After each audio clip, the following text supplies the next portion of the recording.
que é entre as alterações recentes no texto, havia lá atrás o grande incômodo das Big Techs, o fato de que a maneira de atuar, no caso da responsabilidade sobre conteúdo de terceiro, era preventiva.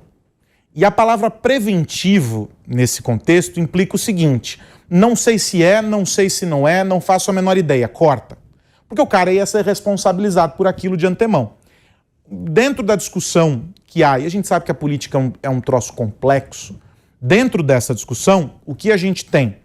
A gente tem uma mudança nessa redação que troca o preventivamente por diligentemente. Parece bobo, mas é uma mudança importante, é uma pequena vitória das Big Techs. Mas, dentro desse contexto, ainda há 1 zilhão de ressalvas, e as Big Techs alegam o seguinte, que elas vão atuar de maneira mais firme, ou seja, elas vão levantar a guarda, vão subir o sarrafo para muitas coisas, o que pode criar um ambiente menos livre para os usuários. E menos livre em relação a quê? Menos livre em relação ao que se tem hoje. Ou seja, coisas que são permitidas hoje deixarão de ser permitidas porque elas não vão assumir o ônus dessa responsabilidade. Basicamente, esse é o contexto hoje. E ainda, seguindo esse formato do que é produção, diligência e o que fala de responsabilidade, Dulce, eu queria pedir para você nos explicar de que maneira essa ideia de remuneração das plataformas em relação aos produtores de conteúdo está sendo desenhada, e aí a gente pode dividir em algumas visões. Tem a visão do veículo produtor de notícia, tem a visão do músico, tem a visão do produtor de vídeos que desenhou, publicou algo para um determinado canal que foi aproveitado por alguém, para um creator da rede, que usou um pedaço desse vídeo e, eventualmente, a plataforma vai ser responsabilizada por esse contexto. Enfim, de que forma esse cenário está sendo desenhado e como você vê o desenho que vem sendo proposto? André, antes de responder a sua pergunta, sobre a complementação do Aros, muito pertinente, eu até concordo com essa mudança, até achei positiva, porque realmente, sempre quando a gente pensa em ação preventiva, ela gera subjetividade, que era, no fundo, quando as plataformas decidiam banir um usuário ou suspendê-lo. Quando há previsão legal de responsabilidade, isso poderia haver censura prévia. Muito diferente quando o texto legal cobra uma diligência das plataformas. E a diligência é para quê? Para eles analisarem conteúdo, por exemplo, de opinião? Não. Eu penso, e espera-se, a cobrança exatamente essa, que o legislador esteja de maneira a apresentar esse PL ou até aprová-lo, que estamos preocupados com aquilo que é manifestamente ilícito, conteúdo ilegal, conteúdo que hoje vem na linha desses ataques às escolas, de terrorismo, neonazismo e tantos outros que estão de fato nas redes sociais e precisam ser eliminados de maneira diligente, seja para cumprir uma decisão judicial, seja pelo descumprimento do próprio termo de uso, que lamentavelmente é bastante subjetivo também. Com relação à sua fala, André, a sua pergunta, isto também pode ser mais um ponto. A gente passou pelo primeiro, responsabilidade, e o segundo ponto seria as plataformas obrigatoriamente pagarem a produtores de conteúdo por aquele direito autoral.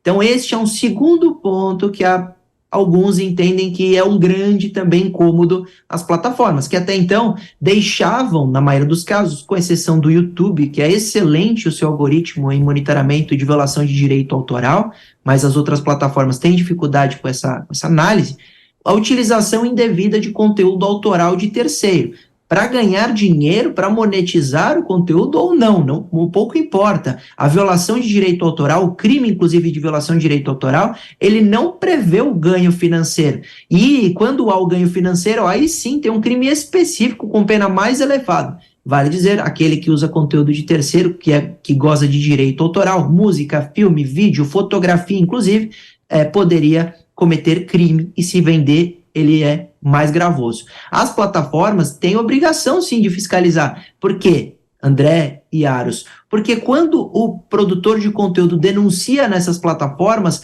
na maioria dos casos a denúncia não funciona e ele precisa recorrer ao judiciário. Me parece, assim, lendo e debatendo bastante sobre o tema, que esse projeto de lei tenta afastar a necessidade de levarmos tudo para o judiciário. E algumas questões poderiam ser resolvidas pelas ações da própria plataforma. Qual é o grande problema? O grande problema é que não se resolve um problemão com uma lei. Então, ter anexado, nós temos 34 anexos desse PL já agora sendo debatido, é muito conteúdo para tentar mudar de uma vez só, e aí por óbvio vai ter conteúdo ruim, vai ter partes que incomodam, vai ter partes contraditórias ou subjetivas. Esta parte da monetização é uma parte que importa muito, e a meu ver é importante, o mundo tem caminhado no sentido de proteção maior aos direitos autorais, porque a gente sabe que plataformas, por exemplo, como o Telegram, tem a maioria dos livros publicados que gozam de direito autoral lá sendo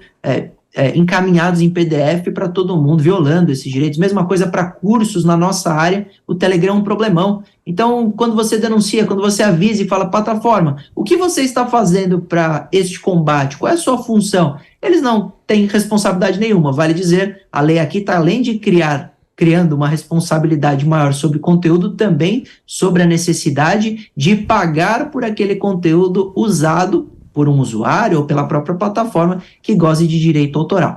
Para se costurar tudo isso, a gente vai ter caminho, porque a lei não define exatamente como vai ser essa logística, e aí vai depender, sem dúvida nenhuma, de outras normas. Mas me parece uma iniciativa interessante, porque as plataformas precisam ter atenção ao conteúdo que goza de direito autoral.